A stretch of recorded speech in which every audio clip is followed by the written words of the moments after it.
Listen, you're not gonna find anything on me, okay? Trust me. Empty your pockets into the tray, sir, or we'll have to. Your pockets, sir? Lady, the problem isn't in my pants. And here with me is the X-Men historian, the Marvel aficionado, Doc. How you doing? I'm good, but I hate... Are you really? After this week's comics, I'm not sure, but... It has been a dog crap week for new comics, basically all around. Even the indie stuff I was looking forward to has been bad, but Hellfire Gala did not help. It wasn't as bad of an effect on me this time as when I read X-Corp, because that ruined me for a full week and a half. But the good thing is on this one, at least the last bit of taste in your mouth is Hellions, which, while insignificant and really doesn't do anything as far as Hellions, was at least fun. Yeah. Hellions, I mean, it was funny. There was a couple of times where it was so fucking cringy that I wanted to rip up the whole comic book, but I let it pass and continued on. And I was okay. Nanny stole the show for me. Yeah. Nanny stole the show, followed immediately by Orphan Maker, Screaming Bananas. Yeah. And when she busts that bottle open and starts yelling, what did she say? Judgment Day, motherfuckers. Yep. And tries to stab Sinister with it. Yeah, I was good with that. But in fairness, all of my hopes about Zeb Wells fixing all the terrible destruction that everything post Kieran Gillen from Sinister, I'm pretty much giving up that hope at this point. Yeah, that's the Sinister there is. But let's go in order. There are 3 issues. We had the Red Band issue, Marauders 21. We had, X-Force 20, and then the final issue in this week's Hellfire Gala was Hellions number 12, which we talked about a little bit. First up is Jerry Duggan and Matteo Lolli's Marauders 21. It's a Red Band issue. Every time we've gotten a Red Band issue, there's been an enormous reveal. Something that's very impactful. What was impactful here? Was it Reed Richards whispering sweet nothings into Charles Xavier's ear? Was it the event that happened that apparently affected people but we did not see? What? Yeah, Look, I'll be honest, I could only get about through halfway through this fucking issue. It was so terrible. I just skimmed the rest of it. I didn't even try reading it. I was waiting for something to happen on the page for me to actually bother to finish reading it. So I don't know what any of the dialogue was from the last half of the issue. I just flipped through the pictures. And nothing happened. No, it was literally Emma Frost hosting a dinner party. Now, I think I've come to understand something when it comes to these Red Band issues. I have a problem with them because if you want $4 from me on a monthly basis, this was $5. Yeah, I know. I want every fucking issue to be a Red Band. If something doesn't happen that's important, no, but this is supposed to be game changing. This is the revelation. God, this is Warrior X. She's reincarnating.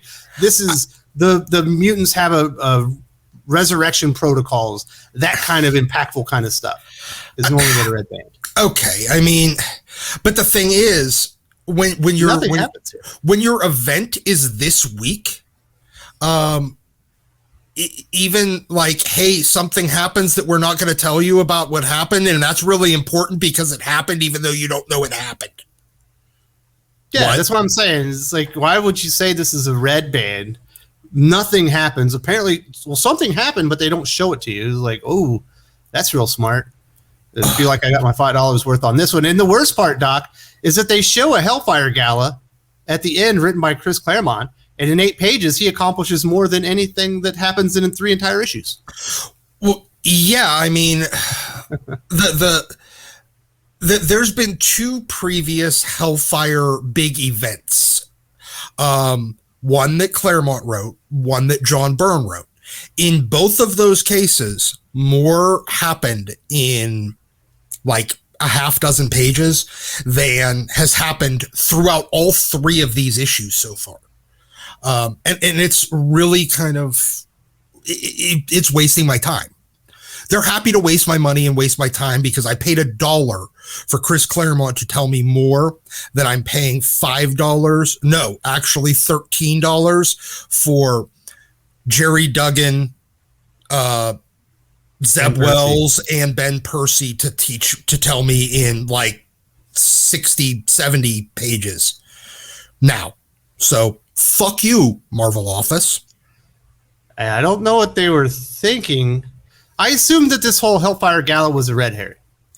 It was a promotional tool to kind of get people interested, but then something was actually going to happen. That's my biggest disappointment because it's literally nothing. Well, this was exactly what I expected. I expected them to play this completely as they promoted it. Because first of all, this is that would be assuming that their promotions and advertising and editorial department was creative enough to actually fucking throw a swerve at you. Every quote unquote swerve other than Moira, resurrects herself or gets reborn. Other than that, that is the only surprise. Every single thing else has been so telegraphed, or it's either been really was Ten of Swords really telegraphed? Because I didn't see any of that shit coming. Yeah, pretty much. I mean, you saw the staring contest coming. Okay. You saw them humping a rock coming. All right, fine. You're right. Okay, they're wait, but every time that they have here, anytime that they've actually thrown a swerve at us, it's actually been worse than the thing that they promised us in the first place. Because it was already, Ten of Swords was already a really lame concept when it was just Contest of Champions with swords and X-Men. But whenever they decided to turn it into a fucking Monopoly contest, Monopoly would have been better. Actually, it would have been. You actually probably have more fights in Monopoly than you did in this. Somebody always flips over the board and threatens to murder someone in Monopoly. At least then we would have gotten something interesting. Whereas this, it was already advertised as terrible. And they actually made it worse. I'd say they delivered on terrible. Okay, I mean, I guess you could say, yeah, delivered on terrible. But I honestly did think something of importance was going to happen. This is the last thing we'll talk about Marauders before we move on to the next one. We got to talk about some other bad comics. What do you think about the writer Jerry Duggan reminding the readers in the form of Tony Stark how stupid and incomprehensible it is that Reed Richards, Captain America, any diplomat from any country would arrive in Krakoa without psionic dampeners? Just so the mutants on Krakoa can scan their minds and know everything that they're planning on doing. There is not only just the psychic dampeners. First of all, it is completely absurd. The idea that the only person that would show up with that, it would be Tony Stark. Considering that Doom and Latveria want nothing to do with Krakoa. Well, he was the only other one. He was not affected during I understand. Black Panther and Wakanda want nothing to do with Krakoa, yet he showed up, and this is after he's already seen Storm steal a thing from him and beat up his sister and potentially kill some of his guards. Yeah, and use the things that he told her in confidence against him. And so he can't even trust his own ex-wife here. But he could definitely trust all the psychics that she was working on the behalf of. Sure. Then you got Reed Richards, who remembers the fact that Xavier wiped his mind in X4 with that mutant dampening thing that he had used for Franklin. So he already knows how dirty Xavier plays these days, yet he still showed up Are you fucking kidding me? Yeah, it's pretty. And that's ignoring the fact that, like, what, 3 weeks ago, Aurora basically like shit all over the Avengers in that meeting on Children of the Atom. In Children of the Atom. Yeah. Okay. All of these people still showed up. No, there's no chance that any of these people would have even shown up, much less shown up without psychic dampeners. Yep. So Marauders, absolute shit show. I think I was very generous giving it a 2-star, but whatever. We'll move on to the next one. Let's talk about X-Force 20. Rapidly deteriorating. I don't know if Ben Percy has checked out or if he just got lucky with the first, 8 issues. The first, first couple story arcs were really interesting. This title has been dead for a while, and it became more dead because he reintroduced all the stuff that we hated again. Yeah, because what we need in a book about plant pod people, egg clone mutants is more fucking plants. Sorry, but plants are the exact opposite of what everybody tuned in to House of X and Powers of X for. They tuned in for AI and technology. And so what do we get? Plants. We get fucking plants. The Terra Verde stuff makes no sense. What's wrong with Beast? Like, how stupid is Beast? I thought he was a genius. Honestly, this whole thing is ridiculous. You know what? This is the exact same shit that he quit the X-Men over when he found out that Cyclops was running X-Force as a Black Ops team. Back in the early 500s of Uncanny X-Men, around, probably about 10 years ago. He literally quit the X-Men because of all the same shit that he's doing right now. All the sneaky Black Ops bullshit. Yeah, but even the sneaky Black Ops bullshit, whatever. It's so dumb. There's this weird plant technology he has nothing to do with the creation of. He thinks that somehow he can wield it and he's just going to be dropping plants on diplomats to monitor them. And then somehow the plants were hacked. Like, we're talking some grade A stupid shit right here. Oh yeah, not only by Beast but by the writer Ben Percy. Like, this is dumb. He has no control over this thing. I don't remember when they ever established that he grabbed. He was able to take control of it. Something weird at the end of that story arc in like X-Force 10, but that was over a year ago. Yeah, I mean it's all this shit that they keep dropping plots and then picking them up without any even like them becoming like a Z plot. Like, I mean, you don't even have to make it an A plot or a B plot. Just like keep it around a little bit. Otherwise, we're going to think that fucking thing is resolved. And when you bring it back up and you don't explain what the hell was going on, we all forgot about it because we all tuned out of it. Yeah, I was hoping to never come back. There's a couple other things we got to talk about. So, the Quentin Quire Iron Man stuff, we saw it in the very first issue of Marauders. We saw the exact same event in X-Force, totally completely different. The words are different. Are you excited to see these events happen from the different perspectives of the teams? Are you excited to see how Excalibur saw that event? No. I don't care.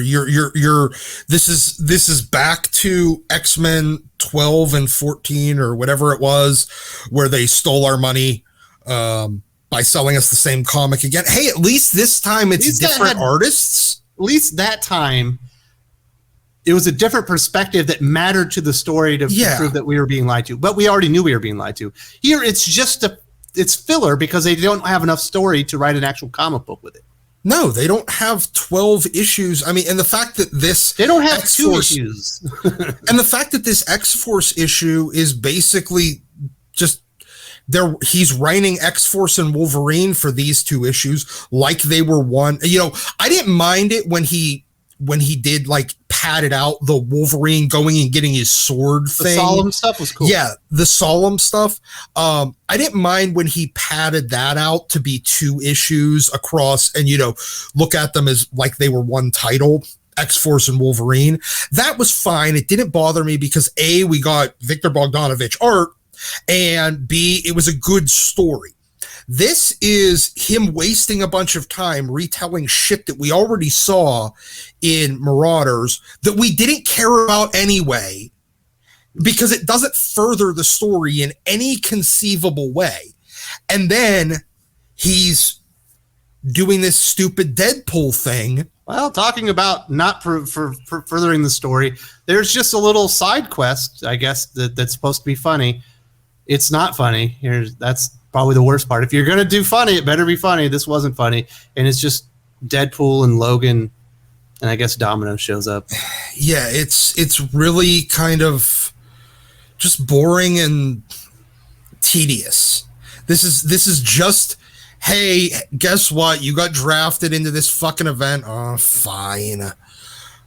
I guess I'll do something, and I don't want my characters there, so I'll have them fight, I don't know, fucking Deadpool show up. That's what it seems like. It seems like they were talking and be like, and you know what would be funny? If Deadpool showed up and he was wearing like floaties, and then he and Logan got to a fight and they had quips at each other and they blew each other's faces off with a gun. That would be hilarious. We could throw that one in X-Force. Ben's like, sure, I'll do it. Fine, whatever. Thank you, Teeny. That's a great idea. Yep. Thanks, Jordan. Thanks, Tinny. I'll just write that all up. Thanks. Hilarious. Am I still getting paid the same rate for this shit? That's. I think that's probably the key to this. Everyone got paid a nice page rate, as if they wrote an original comic book instead of just padding out one story over 200 pages or whatever it is. Well, probably more like 300 pages. Yeah. But X-Force, this is easily the worst issue that they've done so far. Oh, it's so bad because that last issue with that Gary Brown art was the last two issues because it was so heinous looking at. The last two issues were so terrible with that art and a boring story. So Jesus Christ, this is the end of the road for me as far as X-Force. I'm being honest, Doc. I don't want the Tierra Verde plant monsters anymore. I've officially checked out, and Jordan White and the X Office can kiss my ass. You've ruined Ben Percy. Yeah, thanks, guys. You basically, I'll keep coming back for. I mean, look, even on Wolverine, I'm sitting there going like, great. Now I get to watch Scott Eaton copy somebody else's art again. Yeah, wow. We haven't got that. That'll be next week or the week after that. So let's get to the final issue. Hellions, this was the bright spot for me. Zero progression as far as anything they're doing with the stories in Hellions. Zero progression as far as whatever's happening in Hellfire Gala that's supposed to be intriguing. Someone told me that in the comment section. Okay. Exactly. I'll give Zeb Wells credit. He took a shitty situation. He took the X Office's chicken shit, tried to make chicken salad, and made a pretty funny series of events. It was crashing the party. Yeah, I mean, look, if you're gonna do, like, if he was stuck and he couldn't just like ignore that it was happening, because I don't think that was an option for him. I think he did the best he could with it. He did do a little bit of minor progression with reminding the audience that Alex is still trying to get Maddie resurrected. A little bit more of a advancement with Quanon, kind of no longer being connected really with Betsy, like, trying to kind of divest those two characters, and as well as the kind of growing relationship, I guess, between her and John Greycrow.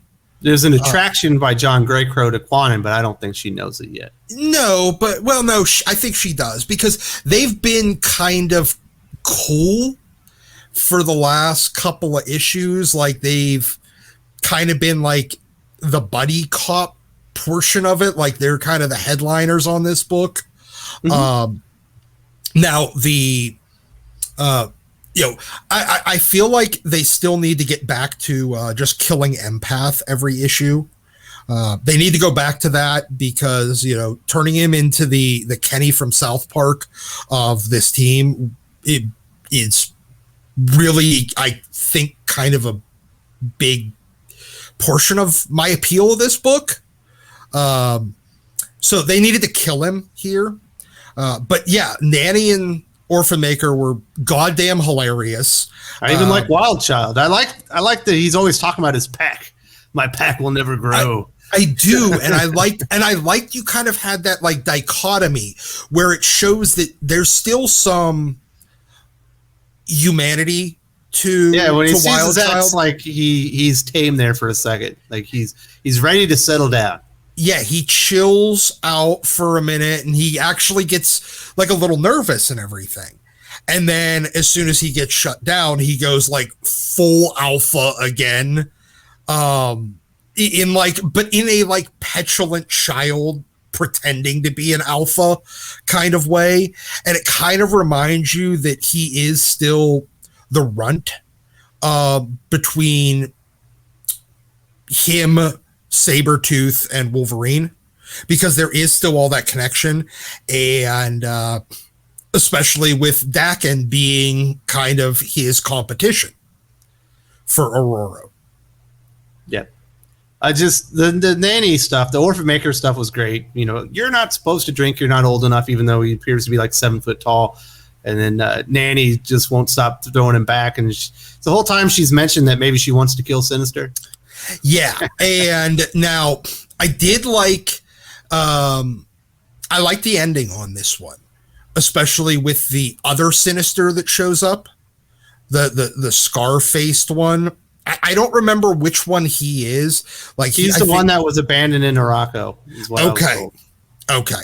That's yeah.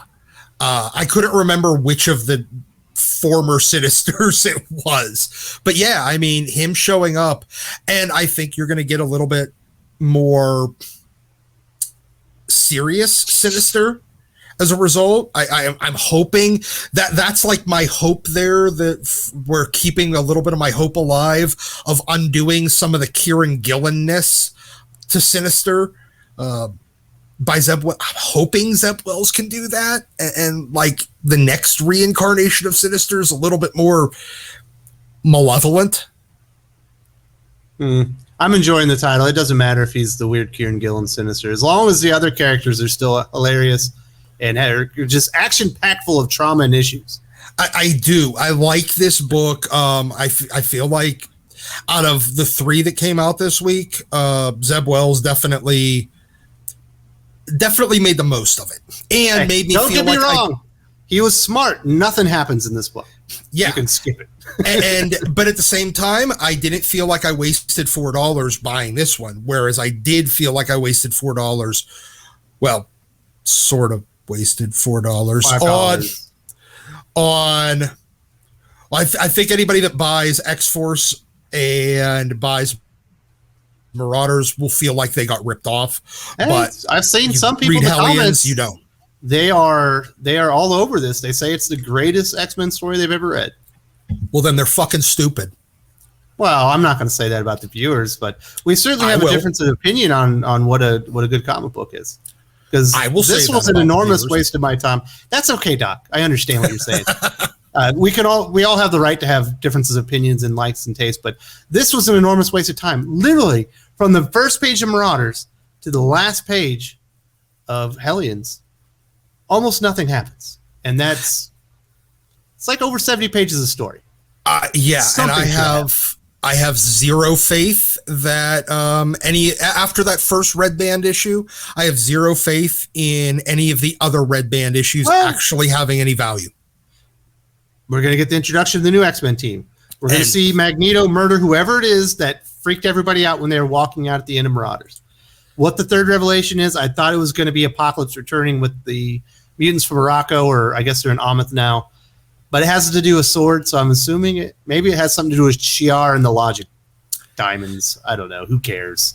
I'm still of the opinion Magneto ends up killing the AIM scientists on Mars. And that would be explained why it would be in Sword. But nobody would have seen it. It happens at the party. That's why everyone was like, I'm so disturbed by that. I saw this. Because Magneto obviously killed somebody in the party. Maybe. We'll see. I'm willing to bet you $5. I have a lot of comics that I bought for you. You already owe me $5. You said they were free. I'm fucking with you, dude. Gentleman's bet. Gentleman's bet. Deal. That he does not murder the people on Mars. All right. Easiest gentleman's bet I've ever won, folks. Well, that'll do it for this week at X-Men. It was a shitty week at X-Men.